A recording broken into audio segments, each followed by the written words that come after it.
రామచరితం కార్యక్రమానికి తిరిగి స్వాగతం అండయ్యా. మనం నిన్ననే చెప్పుకున్నాము 96 కోట్ల సార్లు రామనామ జపం చేసి రామ, సీతమ్మ మాయమ్మ, శ్రీరాముడు మా తండ్రి అని కీర్తించినటువంటి ఆ త్యాగరాజు అంతకుముందు రామచంద్రమూర్తి స్వయంగా శరీరంతో నడయాడుతున్న కాలంలో హనుమంతుడి యొక్క హంస అని, ఆ లక్షణాలన్నీ త్యాగరాజుకు ఉన్నాయని, ఆయన ఘనరాగ పంచరత్నాల పేరుతో 5 కీర్తనల్ని మనకు అందించారని, 5 కీర్తనలలో మొదటి 2 కీర్తనలు అనగా జగదానందకారక అనే కీర్తనలో రాముణ్ణి కీర్తిస్తూ, 2వ కీర్తన దుడుకుగల నన్నే దొరకొడుకు బ్రోచురా అనే కీర్తనల్లో ఆయన విమర్శించుకుంటూ ఆత్మనింద చేసుకుంటూ ఏమైతే మనకు అందించున్నారో వాటి వివరాలు కొంతవరకు తెలుసుకున్నామండి. ఈ 2వ కీర్తనల్లో ఆయన చేసుకున్న ఆత్మనింద ఏదైతే ఉందో అది కేవలం మనలో జ్ఞానులము మేము అని విర్రవీగేటువంటి వారి అహంకారాన్ని కోకటి వేళ్లతో పెకలించి వేయడం కోసం చేసిన బోధనగా భావించగోరి నిన్న మనం తెలుసుకున్నాం కదండి అయ్యా. ఇప్పుడు 3వ కీర్తన సమయానికి తగు మాటలాడేని.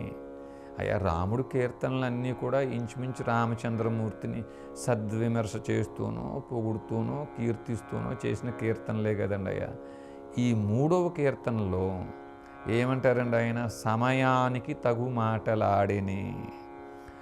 వనితలు సదా సొక్కజేయుచును మ్రొక్కజేసే పరమాత్ముడదియుగాక యశోద తనయుడంచు ముదంబునను ముద్దు పెట్ట నవ్వుచుండు హరి సమయానికి తగు మాటలాడెనే. రంగేశుడు సద్గంగ జనకుడు సంగీత సంప్రదాయకుడు సమయానికి తగు మాటలాడెనే. గోపీ జన మనోరథము సంగలేకని గేలియు చేసేవాడు సమయానికి తగు మాటలాడెనే. ఈ రామచంద్రమూర్తి గురించి ఆయన చెప్తున్న మాటలండి ఇవి. వనితలు సదా సొక్కజేయుచును మ్రొక్కజేసే పరమాత్ముడదియుగాక యశోద తనయుడంచు ముదంబునను ముద్దు పెట్ట నవ్వుచుండు హరి సమయానికి తగు మాటలాడెనే. రంగేశుడు సద్గంగా జనకుడు సంగీత సంప్రదాయకుడు సమయానికి తగు మాటలాడెనే. గోపీజన మనోరథముసంగలేకనే గేలియు చేసేవాడు సమయానికి తగు మాటలాడెనే.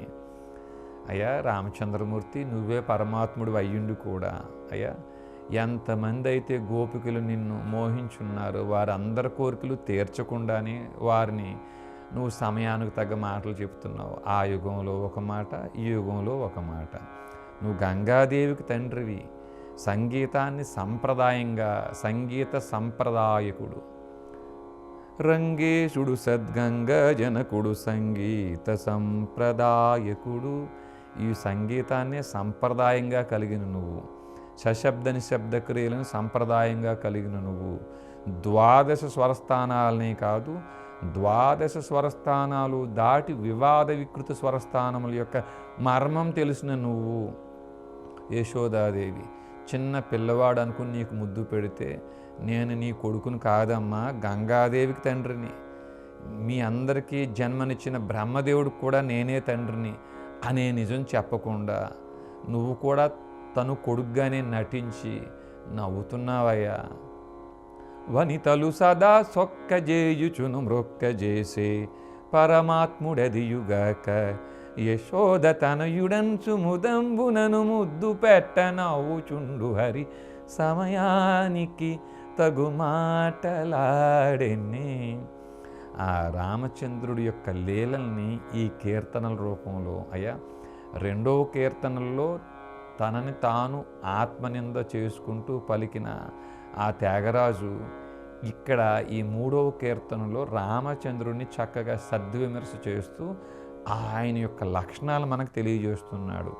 సంగీత సంప్రదాయకుడు, సమయానికి తగు మాటలాడేని.